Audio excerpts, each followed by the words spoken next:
Добар ден, јас сум Златна рибка, Златна. Тука сум дојдена да ве прашам, дали некогаш се запрашавте со кого се го делите Преспанското езеро? Со тебе тука живеат и пеликани кои летаат стотици километри за да се хранат баш овде. Во езерото и околу него има над 1300 видови растенија. Вистинска зелена библиотека. Но езерото го делиме и со еден несакан гостин, отпадот, тони пластика, остатоци од пестициди и стар мебел го загадуваат ова прекрасно место. Преспанскиот регион е едно од најважните места за биодиверзитет во Европа. Тука живеат ретки риби, како преспанската мрена, белвицата, пастрмката, кои не постојат на ниту едно друго место во светот.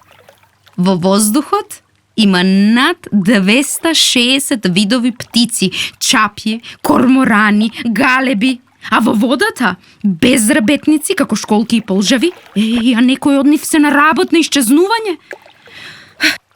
Пештерите во околината кријат тајни од далечното минато, а трската покрај езерото е вистински хотел за видри, водоземци, птици, риби, инсекти и други животни.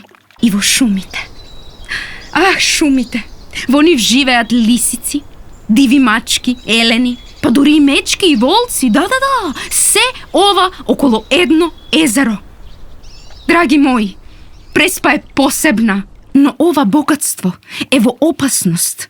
Секој ден се фрла отпад од домови, фарми, фабрики, туристи. Па само во Ресен над 3800 тони отпад годишно. Па замисли, камиони, а дел завршува во езерото, па дел во трската, дел на нивите. Еден жител прави над 300 килограми отпад годишно.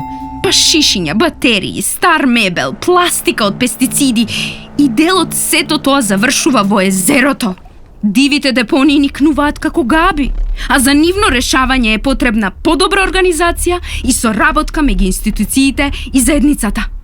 Кога нема каде да се однесе отпадот, тој останува кај нас. И тога што се случува?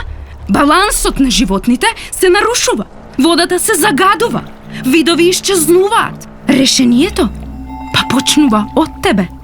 Сортирај го отпадот дома и на училиште. Не оставај амбалажа во природа.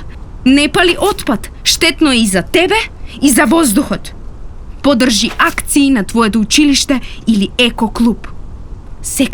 Секако потребна е подобра организација од општината, но секој твој чекор прави разлика. Чувај ја Преспа за иднината и за тебе. Не загадувај, сортирај, реагирај.